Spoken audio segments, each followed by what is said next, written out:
नमस्कार, मैं मनदीप कुमावत आपका एसके बुक्स के यूट्यूब चैनल पर स्वागत करता हूं। इस वीडियो में हम एयरफोर्स अग्निवीर वायु के से संबंधित जो क्वेश्चंस आते हैं उसको हम डिस्कस करेंगे। और आज जो हम टॉपिक डिस्कस करने वाले हैं वो है वेक्टर्स एंड स्केलर्स। पर इससे पहले मैं आपको एसएसआर और अग्निवीर वायु के बुक्स के बारे में पहले जानकारी देना चाहूँगा। तो यहाँ ये बुक्स बताई हुई है, इनमें एयरफोर्स के काफ़ी अच्छे क्वेश्चन दिए हुए हैं। Agniveer Indian air force science subject practice papers मिलेंगे आपको इसको। और यहाँ पे रेफरेंस बुक बताई हुई है। तो फिजिक्स के क्वेश्चन जो है अब हम सॉल्व करेंगे वेक्टर्स एंड स्केलर्स के। देखिए, सबसे महत्वपूर्ण पार्ट क्या है वेक्टर्स एंड स्केलर्स का, वो कि ये क्वांटिटीज जो होती है, वेक्टर्स एंड स्केलर जो क्वांटिटीज है, इसमें डिफ्रेंशिएट करना बड़ा ज़रूरी है। क्योंकि ये केवल अभी नहीं कि मतलब आप आगे भी कोई स्टडी करते हैं तो उसमें ये बड़ा एक इम्पॉर्टेंट रोल प्ले करता है। और ये बेसिक पार्ट है, इसी पे आगे का सारा मैकेनिक्स, सारा जो आगे के जो टॉपिक्स हैं वो उसमें ये टॉपिक आता है। तो ये बड़ा इंपॉर्टेंट टॉपिक है, इसको हम डिस्कस करते हैं। वेक्टर्स एंड स्केलर्स क्या होता है, इसको डिफरेंट पार्ट में हम देखेंगे कि जो है इसमें वेक्टर्स एंड स्केलर्स में 2-3 पार्ट हम लेके बताएंगे कि क्या होता है ये। तो सबसे पहले हम बात करते हैं स्केलर क्वांटिटीज़ की। देखिए, स्केलर क्वांटिटीज़ क्या है। स्केलर क्वांटिटीज़ वो क्वांटिटीज़ होती है जिनका केवल मैग्नीट्यूड होता है। जैसे मास जो है ये एक स्केलर क्वांटिटी है। जैसे मैं कहता हूँ कि मान लीजिए दो मास लिए मैंने 4 ग्राम और 4 ग्राम।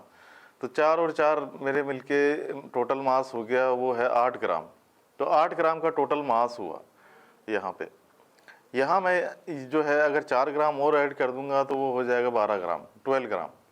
तो इस तरीके से क्या है, स्केलर क्वांटिटीज़ में केवल मैग्नीट्यूड होता है, वो डायरेक्शन नहीं होती है। तो स्केलर क्वांटिटीज़ के एग्जांपल्स हैं mass, speed, distance, time, area, volume, density, temperature. इस तरीके की चीज़ें जो है ये स्केलर क्वांटिटीज़ है। स्केलर क्वांटिटीज़ में खास बात क्या है कि 4 + 4 इज ऑलवेज इक्वल टू 8। ये स्केलर क्वांटिटी है, स्केलर अलजेब्रा वहाँ पे यूज़ में होती है। अब हम बात करते हैं वेक्टर क्वांटिटीज़ की। वेक्टर क्वांटिटीज़ को मैं थोड़ा सा डिटेल में बताना चाहूँगा। यहाँ पे क्या है कि वेक्टर क्वांटिटीज़ में मैं ज़रा सा एक एग्जांपल देता हूँ अभी, कि जैसे मान लीजिए ये बॉडी है और इस बॉडी पे एक फोर्स इधर लगा तो ये बॉडी इधर की तरफ जा रही है। इसी तरीके से मान लीजिए ये बॉडी है और इस पर 2 फोर्स अगर इधर की तरफ लग गए तो ये बॉडी इधर जा रही है। और अगर 2 फोर्सेज इस तरीके से लग गए तो ये बॉडी कहीं नहीं जाएगी, ये बॉडी रेस्ट में रहेगी।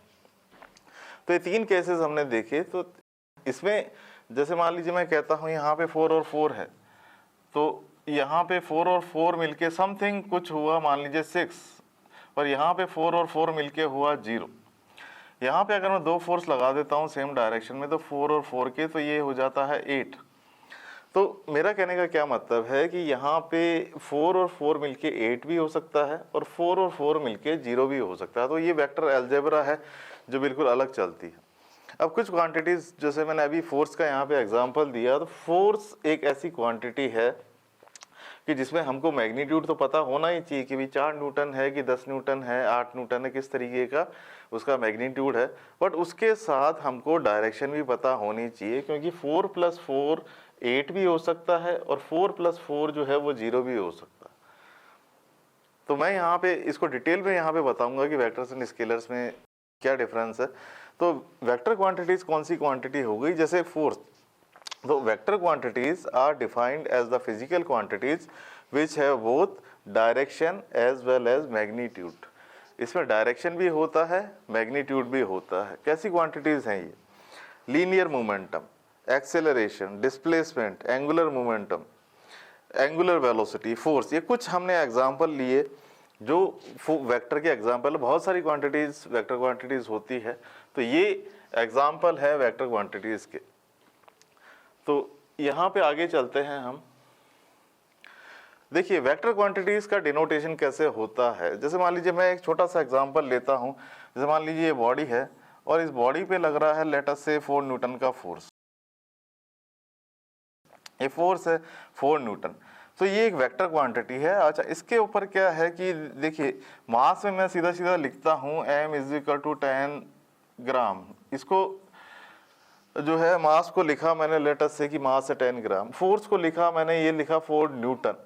अब इनके बीच मेरे को पता कैसे चले कि ये इस कौन सी स्केलर है कौन सी वेक्टर है, तो हम क्या करते हैं, मैंने अभी भी आपको बताया वेक्टर जो क्वांटिटी होती है उसमें डायरेक्शन भी होती है।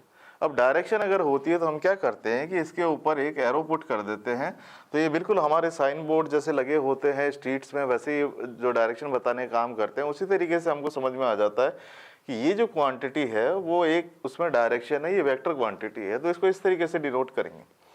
अच्छा, डिनोट तो हमने कर दिया, ए फोर्स जो है इस तरीके से, और साथ में क्या होता है इसकी डायरेक्शन भी हम साथ में लिखेंगे कि क्या डायरेक्शन है। अभी डायरेक्शन पे मैंने अभी यहाँ लिख दिया 4 न्यूटन, और साथ में डायरेक्शन भी लिखी जाती है कौन सी डायरेक्शन है। अभी मैंने एक बड़ा क्रूड लेमन मेथड बताया आप लोगों को, बाद में मैं इस मेथड को रिप्लेस कर दूंगा IJK से। IJK जो वेक्टर्स होते हैं उनसे जो है प्रॉपरली हम बताते हैं कि डायरेक्शन किस तरीके से होता है। तो पहले एक 1 बाय 1 हम स्टेप बाय स्टेप चलते हैं। तो यहाँ से जो मैंने ये बताया फोर्स 4 न्यूटन और ये समथिंग डायरेक्शन के साथ होगा। तो लेट अस से कि दो वेक्टर्स हैं, एक वेक्टर है A और एक वेक्टर है B। तो पहले तो ड्रा करने का तरीका क्या है, इनको ये A वेक्टर और B वेक्टर को ड्रा करने का तरीका जो है वो क्या है। ड्रॉ करने का तरीका क्या है कि जैसे मान लीजिए ये मैं कहता हूँ कि A वेक्टर है और लेट अस से इसका जो मैग्नीट्यूड है, मैग्नीट्यूड को इस तरीके से बताया जाता है, लेट अस से इसका मैग्नीट्यूड है 4 न्यूटन, और ये है B वेक्टर और लेट अस से इसका मैग्नीट्यूड है 5 न्यूटन। ये इस तरीके से मैग्नीट्यूड मैंने यहाँ पे बताया। तो देखिए A जो है उसकी लेंथ जो है इस 4 जो है यहाँ पे इसकी जो लेंथ है वेक्टर को हम इसको बताएंगे एरो से, और इसकी जो लेंथ है वो इसके प्रोपोर्शनल होगी जितना इसका मैग्नीट्यूड है। तो जैसे फॉर एग्जांपल, मैं परफेक्टली चीज़ नहीं बता रहा हूँ, बट फॉर एग्जांपल जैसे मैं कह देता हूँ कि मैं लेता हूँ 1 सेंटीमीटर इक्वल टू 1 न्यूटन। तो ये जो A वेक्टर हम बताएंगे ये 4 सेंटीमीटर लॉन्ग होगा। उसी तरीके से उसी प्रोपोर्शन में जब हम B को देखेंगे तो ये 5 न्यूटन है, तो ये 5 सेंटीमीटर लॉन्ग होगा, क्योंकि 1 centimetre is equal to 1 newton, तो 5 centimetre is equal to 5 newton. तो ये तो हो गया denotation of a vector. Denote कैसे करते हैं, वेक्टर को डिनोट करते हैं एरो से, एरो से वेक्टर को डिनोट किया जाएगा। तो ये तो हो गए एरो जिनसे वेक्टर को डिनोट करते हैं। अच्छा, अब बात करते हैं कि भाई ये ऐड कैसे होंगे, एडिशन ऑफ वेक्टर जो है ये कैसे होगा। ग्राफिकल मेथड में हम ऐड करते हैं, ग्राफिकल मेथड है। तो वेक्टर में देखिए ये तो होता है टेल, ये जो पूंछ वाला भाग है जैसे एरो में होता है बिल्कुल वैसे ही उसी तरीके से ये है टेल, दिस इज टेल, और ये वेक्टर का होता है हेड, ये वेक्टर का हेड होता है। उसी तरीके से इस वेक्टर का टेल यहाँ पे और इसका हेड जो है वो यहाँ पे। वेक्टर एडिशन हमको काफ़ी चीज़ें बताता है। फॉर एग्जांपल यहाँ पे जैसे हमने अभी भी बात की थी कि मान लीजिए ये फोर्स है और ये बॉडी जो है इस पे 2 फोर्स लगे तो ये बॉडी बड़ी तेज़ी से आगे गई, और अगर यही फोर्स ऐसे लग गए होते तो ये बॉडी रेस्ट में रहती, कहीं नहीं जाती। ये इस तरीके से ये फोर्स जो है यहाँ पे हमको जो है एडिशन करने की, अच्छा एडिशन हमको एडिशन करने की ज़रूरत इसलिए पड़ती है ताकि हम पता कर सके एग्जैक्टली कि भाई इन दो जो चीज़ें हैं, दो वेक्टर का सम जो है वो क्या होगा। जैसे इस केस में, इस पर्टिकुलर केस में ये 2 फोर्सेस का जब मैं सम करूंगा तो मुझे बता देगा कि भाई ये कि बॉडी इधर जाएगी या ये बॉडी रेस्ट में रहेगी, या मान लीजिए ये दो फोर्सेस इस तरीके से लग रहे हैं तो ये बॉडी इधर जाएगी। तो मैं एडिशन का तरीका पहले बता देता हूँ, फिर मैं इसको डिटेल में बता दूंगा कि जो है ये किस तरीके से हमको एडिशन करना है। जैसे मान लीजिए हम इन्हीं वेक्टर्स की बात करते हैं, ये एक वेक्टर है, ये दूसरा वेक्टर है। तो ये देखिए ये जो वेक्टर है ये तो मैंने यहाँ ऐसा कैसा पुट कर दिया। अच्छा, एडिशन जब मेरे को करना है तो मैं क्या करूँगा कि इस वेक्टर को उठा के बी वेक्टर को मैं ऐसा प्लेस करूँगा कि इसकी टेल जो है इसके हेड के साथ मिल जाए। तो इस तरीके से उठाया, इसके ऊपर प्लेस कर दिया। देखिए यहाँ मैंने इसके इस तरीके से प्लेस कर दिया, ये हेड है, इसे टेल मिला है और यहाँ पे कर दिया। अब रिजल्टेंट क्या होगा, रिजल्टेंट देखिए क्या होगा, ये रिजल्टेंट होगा फर्स्ट वाले का टेल, लास्ट वाले का हेड। तो यहाँ से मैंने एक वेक्टर एरो लेके बनाया और यहाँ से यहाँ तक ये एरो को बना दिया। तो ये हो गया रिजल्टेंट, ये हो गया ए वेक्टर प्लस बी वेक्टर, ये भी एक वेक्टर है, ये आर भी एक वेक्टर है। अच्छा, एक खास चीज क्या है कि रिजल्टेंट देखिए वही आएगा, आप चाहे ए में बी को ऐड कर दीजिए या बी में ए को ऐड कर दीजिए। बी में ए को ऐड करने का तरीका देखिए, बी को ऐसा कैसा रखिए और ए को उठा के इसके ऊपर प्लेस कर दीजिए इस तरीके की, इसका जो टेल है इसके हेड के साथ रहे। तो देखिए ये बी था और इसमें उठा के मैंने इस तरीके से प्लेस कर दिया, फिर फर्स्ट वाले का टेल पकड़ा, लास्ट वाले का हेड मिला दिया, तो ये आ गया resultant, that is equal to B plus B vector plus A vector. अब यहाँ पे वेक्टर एडिशन में यहाँ पे थोड़ा सा और डिटेल में बताता हूँ कि ये वेक्टर एडिशन जो है ये हमको बताता क्या, थोड़ी सी बेसिक चीज़ें। यहाँ तो हमने डायरेक्टली आपको ये बताने की कोशिश की है कि इनका रिजल्टेंट हम मैग्नीट्यूड क्या होगा, मैग्नीट्यूड कैसे निकाल सकते हैं और इसकी डायरेक्शन जो है वो हम कैसे निकाल सकते हैं, और इस पर भी हम बाद में आते हैं। पहले थोड़ा सा मैं एक एग्जांपल दे देता हूँ इसी वेक्टर एडिशन का, कि वेक्टर एडिशन जैसे जो मैंने अभी भी बताया था आपको वो किस तरीके से होता है। जैसे मान लीजिए ये बॉडी है और ये मान लीजिए 4 न्यूटन का फोर्स इधर लग रहा है और 4 न्यूटन का फोर्स इधर लग रहा है। अब यहाँ से क्या होगा कि ये बॉडी जो है हमको पता है अप्रोक्सीमेटली, अगर ये एक्स एक्सिस है और ये वाई एक्सिस है तो करीब करीब 45 के एंगल पे निकल जाएगी, 45 के एंगल पे मूव करना स्टार्ट कर देगी। और मान लीजिए यही फोर्स इस तरीके से लग रहे होते कि ये 4 न्यूटन यहाँ लग रहा होता और ये 4 न्यूटन यहाँ लग रहा होता, तो ये बॉडी रेस्ट में रहती, जो मैं अभी भी मैंने बताया था। अब देखिए वेक्टर एडिशन बहुत सारी चीज़ों में काम आता है, बट एक छोटा सा तरीका मैं बताता हूँ आपको, छोटा सा तरीका कि किस तरीके से ये हम यूज कर सकते हैं डायरेक्शन फाइंड आउट करने के लिए। तो देखिए 4 न्यूटन जो है, एक तो पहला वेक्टर तो हो गया ये फोर्स का इस तरीके से, और दूसरा वेक्टर जो है ये इस तरीके से आएगा अपर डायरेक्शन में ऊपर की तरफ, बट इसको उठा के मैं इसके हेड टू टेल ज्वाइन करता हूं, तो ये इस तरीके से यहाँ पे हेड टू टेल ज्वाइन किया, फर्स्ट वाले का टेल पकड़ा, लास्ट वाले का हेड मिला दिया, ये 4 है, ये 4 है, मान लीजिए मैं कहता हूँ ये एंगल थीटा है, तो ये tan थीटा किसके बराबर आ गया, ये tan थीटा बराबर आ गया 4/4, यहाँ पे आ गया 1, तो मेरे को एग्जैक्टली पता लग गया ये जो है ये जो है 45 डिग्री के एंगल पे यहाँ से ये जो रिजल्टेंट है 45 डिग्री के एंगल पे होगा, ये बॉडी जो है वो इधर जाएगी। इसका केस देखते हैं, यहाँ पे क्या है, मैंने 4 न्यूटन इधर लगाया और 4 न्यूटन इधर से लगाया, तो एक वेक्टर तो हुआ इस तरीके से, 4 न्यूटन 4 सेंटीमीटर के आसपास ले लेते हैं हम कि 1 newton is equal to 1 centimetre is equal to 1 newton, तो 4 centimetre is equal to 4 newton. ये एक तो ये वेक्टर हो गया, और दूसरा वेक्टर क्या है वो भी इसी तरीके से है बट उल्टा है। तो यहाँ से अब हम क्या करेंगे, जब वेक्टर एडिशन करेंगे तो इसको उठा के हम इसके ऊपर प्लेस करेंगे। अब इसको उठा के मैंने इसके ऊपर प्लेस किया, तो यहाँ से इस तरीके की डायग्राम बन गया, फर्स्ट वाले का टेल भी यहीं पे है, लास्ट वाले का हेड भी यहीं पे है, रिजल्टेंट आ गया 0। तो देखिए मैंने ये 2 एग्जाम्पल लिए हैं, इस तरीके के आप एग्जाम्पल खुद करके देख सकते हैं कि थोड़ा आइडिया हो जाता है उससे कि जो बॉडी है वो किधर जाएगी। या मान लीजिए और भी हमको काफ़ी चीज़ें और कुछ भी पता करना हो तो वो हम आगे सब्सिक्वेंट स्लाइड्स में भी देखेंगे किस तरीके से पता कर सकते हैं। तो ये यहाँ पे हमने बात की। अब वेक्टर एडिशन का मैग्नीट्यूड में जो है किस तरीके से पता चले, तो मान लीजिए एक वेक्टर ए है और एक वेक्टर बी है। अब इनका एडिशन में करूँगा तो क्या करूँगा, मैं इसको उठा के ए वेक्टर को उठा के यहाँ पे प्लेस करूँगा और फर्स्ट वाले का टेल पकड़ के लास्ट वाले का हेड मिलाऊंगा, या मैं बी को पकड़ के यहाँ पे प्लेस करूँगा, फर्स्ट वाले का टेल पकड़ूंगा, लास्ट वाले का हेड मिलाऊंगा, तो ये आएगा रिजल्टेंट। दोनों केसेस में रिजल्टेंट सेम आएगा।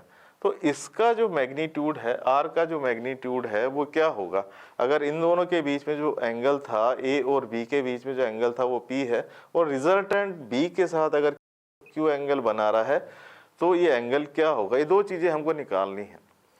तो ये जो है ये रिजल्टेंट जो है ये दिया जाता है इस तरीके से कि मैग्नीट्यूड ऑफ आर, ये आर जो है इसका मैग्नीट्यूड है, तो रिजल्टेंट का मैग्नीट्यूड किसके बराबर होगा, ये होगा √(a² + b² + 2ab, और दोनों के बीच के एंगल का cos थीटा, तो ये cos p है, तो ये p है, यहाँ पे cos p आ गया।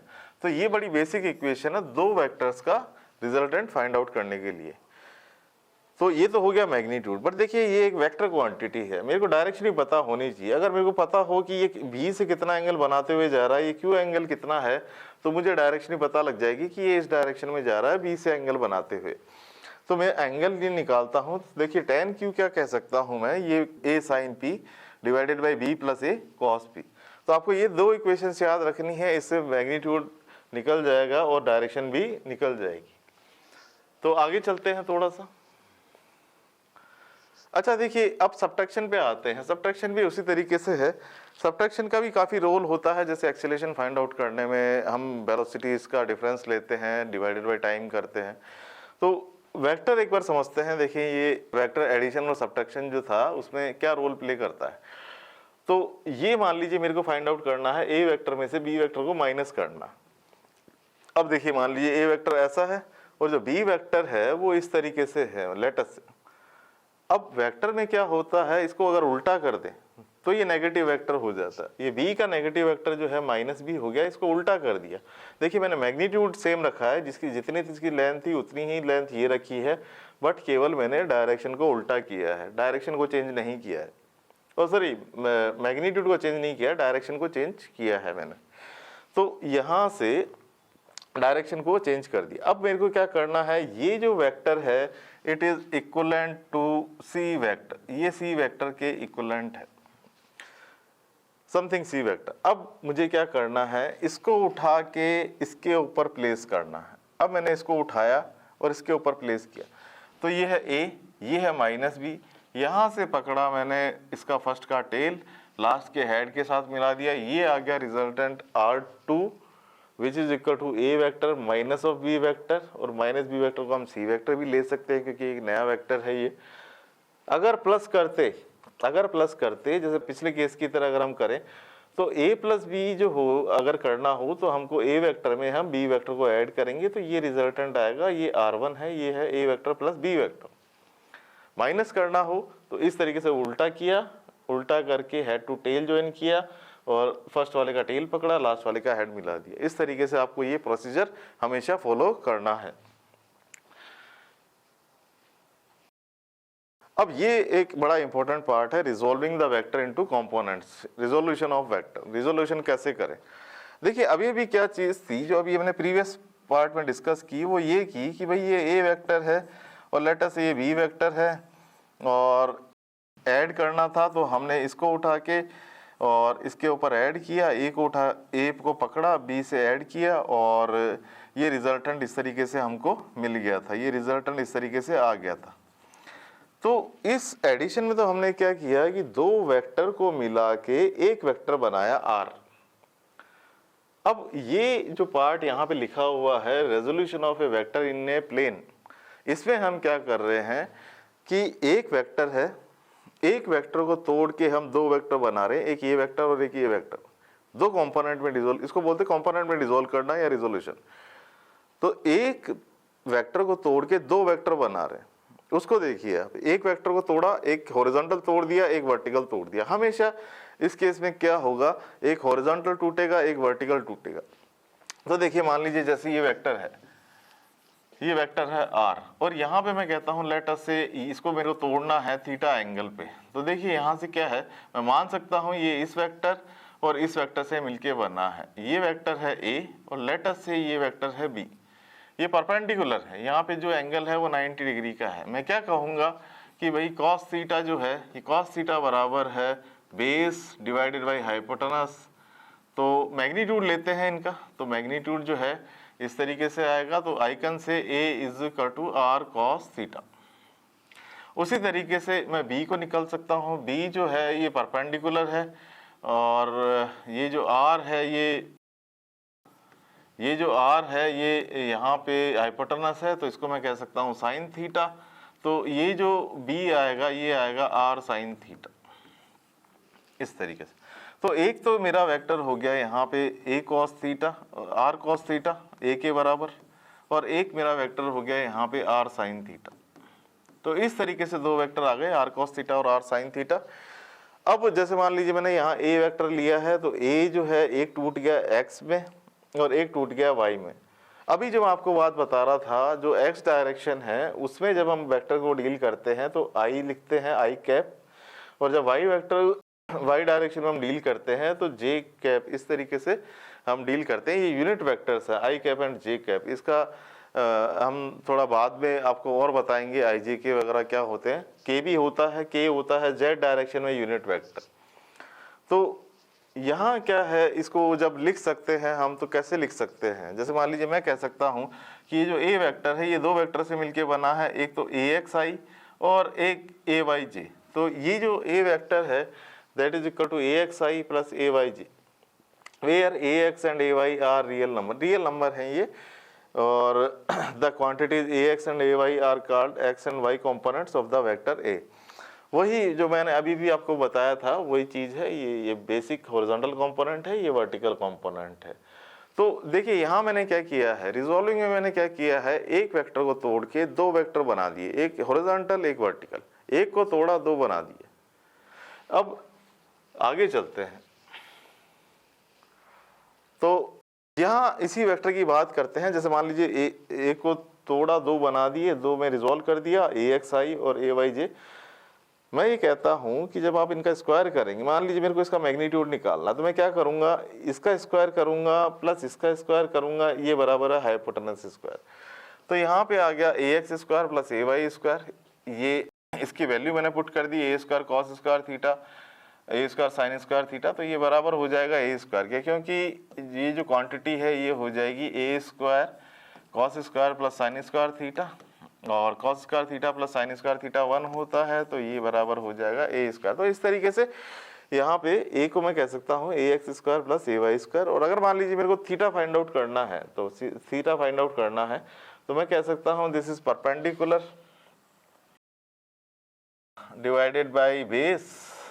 तो परपेंडिकुलर डिवाइडेड बाई बेस ये जो है ये होता है tan थीटा, तो यहाँ पे tan थीटा आ जाएगा, perpendicular AY divided by base AX, या मैं कह सकता हूँ थीटा जो है ये tan inverse AY by AX है। तो एक वेक्टर को तोड़ के दो वेक्टर बनाए हमने। आइए कुछ क्वेश्चंस देखते हैं कि किस तरीके के क्वेश्चंस जो हैं एग्जाम्स में आते हैं। तो यहाँ पे है which among the following is a vector quantity. Vector quantity कौन सी होती है, किस में कौन सी क्वांटिटी वेक्टर की तरह बिहेव करती है।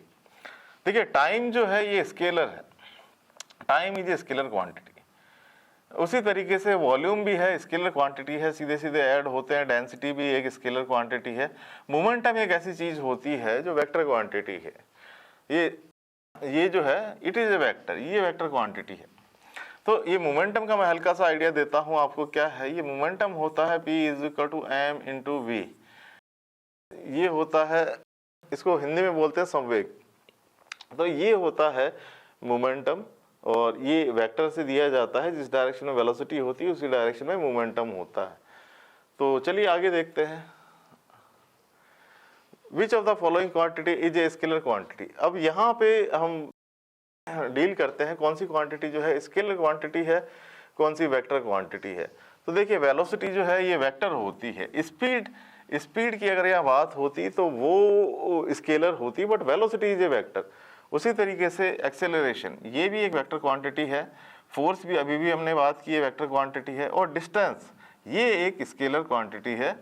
तो इसका जो करेक्ट ऑप्शन है ये है डिस्टेंस। चलिए आगे देखते हैं थोड़ा सा, वापस उसी तरीके का क्वेश्चन आया हमारे पास कि स्केलर क्वांटिटी कौन सी है। तो देखिए डिस्प्लेसमेंट जो होता है ये वेक्टर क्वांटिटी होता है। मैग्नेटिक इंटेंसिटी ये B जो हो, इसको मैग्नेटिक इंटेंसिटी ये आप पढ़ते आए हैं, तो ये एक वेक्टर क्वांटिटी है, ये वेक्टर है मैग्नेटिक, इसको B से डिनोट करते हैं, ये वेक्टर है। फोर्स है ये एक वेक्टर क्वांटिटी है। और इलेक्ट्रिक पोटेंशियल, देखिए इलेक्ट्रिक पोटेंशियल क्या है, it is a form of energy. तो एनर्जी जो होती है ये एक स्केलर क्वांटिटी होती है, सीधी सीधी ऐड होती है। तो उसी तरीके से इलेक्ट्रिक पोटेंशियल है फॉर्म ऑफ एनर्जी। तो इसका जो करेक्ट आंसर है ये है A, ये स्केलर क्वांटिटी है। चलिए आगे देखते हैं, which of the following is a vector quantity. Power scalar है, डेंसिटी स्केलर है, टेम्परेचर स्केलर है, और एंगुलर मोमेंटम जो होता है रोटेशनल मोशन में वो एक वेक्टर क्वांटिटी होता है। तो ये वेक्टर क्वांटिटी है, बाकी सारी स्केलर है। तो this is the correct answer, fourth angular momentum is the correct answer. देखिए ये बड़ा अच्छा क्वेश्चन आया है जो थोड़ा न्यूमेरिकल से डील करता है। Two vectors have their resultant equal to either of them, the angle between them is. ये क्या कहना चाह रहा है क्वेश्चन कि मान लीजिए मैं कहता हूँ दो वेक्टर्स हैं, एक वेक्टर है ए और इसका जो मैग्नीट्यूड है ये भी ए के बराबर है, और ये जो एक बी वेक्टर है इसका भी जो मैग्नीट्यूड है वो ए के बराबर, और इनका जो रिजल्टेंट है, जैसे मान लीजिए ए वेक्टर इधर है और लेट अस से कोई एंगल पे है, हमको कुछ नहीं पता, बट लेट अस से इस एंगल कोई एंगल है और ये इस पे ये बी वेक्टर है, दोनों के मैग्नीट्यूड बराबर हैं, थीटा एंगल पे है, तो इनका जो जब इनका जो सम किया जाता है तो इनका जो सम है वो भी कुछ इस तरीके से आता है कि ये जो रिजल्टेंट आया है इसकी भी लेंथ देखेंगे या इसका भी मैग्नीट्यूड देखेंगे तो वो ए या बी के बराबर है। ये जो ए का मैग्नीट्यूड है या जो बी का मैग्नीट्यूड है उसी के बराबर है, ये रिजल्टेंट का जो मैग्नीट्यूड है वो इसी के बराबर।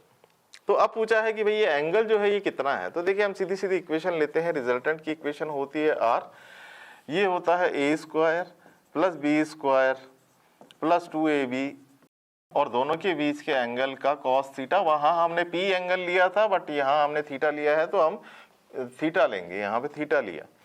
तो ये जो आर है इसका जैसे जैसे मैंने मैग्नीट्यूड बताया ये ए के बराबर है तो ये भी ए के बराबर है, और यहाँ ये ए है ही और बी जो है ये भी ए के बराबर है, और यहाँ भी 2a मल्टीप्लाइड बाई ए और यहाँ पे आ गया कॉस थीटा। स्क्वायर कर देते हैं दोनों तरफ, यहाँ पे आ गया ए स्क्वायर 2a स्क्वायर हो जाएगा, और ये वाली जो चीज़ है यहाँ पे ये हो जाएगी 2a स्क्वायर कॉस थीटा, और यहाँ पे आ जाएगा A square minus 2a square is equal to minus of A square is equal to 2a square cos theta.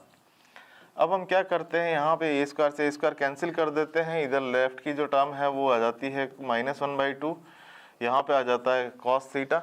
अब किस थीटा के लिए कॉस थीटा की वैल्यू -1/2 होती है, तो ये थीटा होता है 120 डिग्री, तो theta is equal to 120 degree जो है ये हमारा आंसर हुआ। तो ये जो आंसर है यहाँ पे ये हुआ 120 डिग्री। 120 डिग्री के एंगल पे अगर दो सेम वेक्टर हैं तो उनका रिजल्टेंट भी सेम होगा। तो यहाँ पे हमने ये क्वेश्चन सॉल्व किया। आगे देखते हैं हम थोड़ा सा क्वेश्चन।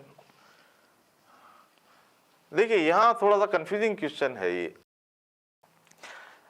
यहाँ हमने जानबूझ के क्वेश्चन डाला है ताकि हमको आपको पता चले बेसिकली कि एंगल में कहीं मिस्टेक तो नहीं करनी है। देखिए यहाँ पे क्या है कि देखिए F1 ये एक यहाँ पे वेक्टर दिया हुआ है 4 न्यूटन का, और एक F2 वेक्टर दिया हुआ है 4 न्यूटन का, और एंगल ये दिया हुआ है कि इसका हेड जो है वो इसके टेल के साथ मिल रहा है और दोनों के बीच में जो एंगल है वो 120 डिग्री है। तो इनका जो रिजल्टेंट है वो क्या होगा। देखिए यहाँ मैं कन्फ्यूजन को दूर करना चाहूँगा। यहाँ लगता तो ये है कि एंगल 120 डिग्री है, बट एंगल 120 डिग्री नहीं है। जब भी आप एंगल देखेंगे वेक्टर का तो इस तरीके से देखना है आपको कि टेल टू टेल मिला के, जैसे ये तो ओरिजिनल फिगर है। अब इसमें आपको क्या करना है, इसको उठा के इसके ऊपर प्लेस करना है, और इस तरीके से जब आप प्लेस करेंगे, जब आप इस तरीके से प्लेस करेंगे तो ये तो है F2 और ये है F1, ये F1 है, और इन दोनों के बीच का जो एंगल है, अगर ये एंगल 120 था तो ये जो एंगल है ये आ गया यहाँ पे 60 डिग्री। तो इस तरीके से 60 डिग्री। अब देखिए एंगल जो है इन दोनों के बीच का 60 डिग्री है, टेल टू टेल मिला के देखना है। रिजल्टेंट जब फाइंड आउट करते हैं तो हेड टू टेल ज्वाइन करते हैं, वो अलग चीज़ है, लेकिन जब एंगल हम किन्हीं दो वेक्टर का बीच का देखेंगे तो टेल टू टेल मिला के देखेंगे। मैं बार बार रिपीट कर रहा हूँ, दोनों का टेल टू टेल मिला के देखेंगे। अब इसी यहाँ पे रिजल्टेंट की बात करते हैं तो रिजल्टेंट कितना हुआ, ये हुआ magnitude of F1 square plus F2 square plus twice of F1 F2 और दोनों के बीच के एंगल का कॉस थीटा। तो यहाँ पे आ गया रिजल्टेंट, यहाँ पे आ गया अंडर रूट, और F1 का जो स्क्वायर है वो हो गया 4 का स्क्वायर, F2 जो है वो भी 4 है, तो यहाँ पे आ गया 2 × 4 × 4, और यहाँ पे जो एंगल आ गया ये आ गया 60 डिग्री। तो यहाँ पे रिजल्टेंट आ गया 4 square plus 4 square plus 32 × 1/2, cos 60 1/2 होता है। तो ये रिजल्टेंट आ गया यहाँ से 4 स्क्वायर प्लस 4 स्क्वायर प्लस 16, और 16 को मैं कह सकता हूँ 4 स्क्वायर। तो यहाँ से रिजल्टेंट आ जाएगा वो आ जाएगा 4√3 न्यूटन। तो ये करेक्ट आंसर इस तरीके से हमको पता लग जाएगा, कैलकुलेट करेंगे तब कि भाई ये जो है इस तरीके से सॉल्व करना है और ये आंसर है इसका। चलिए देखते हैं आगे क्वेश्चन हम देखते हैं। अच्छे क्वेश्चन, थोड़े से कॉन्सेप्चुअल क्वेश्चंस है।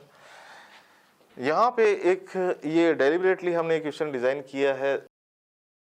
यहाँ पे देखिए, मान लीजिए एक फोर्स है, फोर्स का कॉम्बिनेशन लग रहा है। एक फोर्स F1 लग रहा है 10√2 न्यूटन, एक फोर्स लग रहा है 10√2 न्यूटन। ये मान लीजिए मैं कहता हूँ y एक्सिस है और ये मैं कहता हूँ लेट अस से x एक्सिस है, और ये थर्ड फोर्स और लग रहा है साथ में 10 न्यूटन। अब देखिए, दो वेक्टर्स का जब सम चल रहा था तब तो कोई दिक्कत नहीं थी कि इसको सॉल्व करना बड़ा आसान था, बट तीन वेक्टर आ गए तो तब हम कैसे सॉल्व करेंगे, या तीन से ज़्यादा आ जाए तो किस तरीके से सॉल्व करेंगे। तो इसका जो सॉल्यूशन है वो लाई करता है resolving the vector into components में, रिजोल्यूशन में।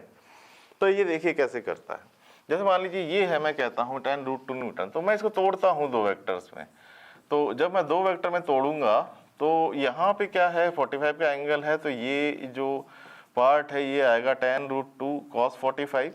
तो यहाँ पे आ गया 10√2 इंटू 1/√2 और दैट इज इक्वल टू 10। उसी तरीके से साइन कंपोनेंट आएगा, ये कंपोनेंट आएगा 10√2 साइन 45, और यहाँ पे आ गया 10√2 इंटू 1/√2 और ये बराबर आ गया 10। तो 10 न्यूटन में ये टूट गया। तो ये टूट गया है 10 और 10 में। उसी तरीके से ये भी टूट जाएगा। ये जब टूटेगा तो कैसे टूटेगा, देखिए मैं हल्का सा आइडिया देता हूँ आपको, वैसे आप कर सकते हैं ये चीज़। तो ये इसी तरीके से टूटेगा, this vector plus this vector gives you this vector. तो ये भी 10 में टूटेगा, 10 में टूटेगा इस तरीके से। तो एक तो 10 आ गया ये और एक 10 आ गया ये। उसी तरीके से इसको तोड़ने की जरूरत नहीं है, हम जो तोड़ते हैं टेढ़े मेढ़े वेक्टर्स को तोड़ते हैं, सीधे वेक्टर्स को तोड़ने की जरूरत नहीं है। तो ये जो सीधा वेक्टर है ये आ गया 10।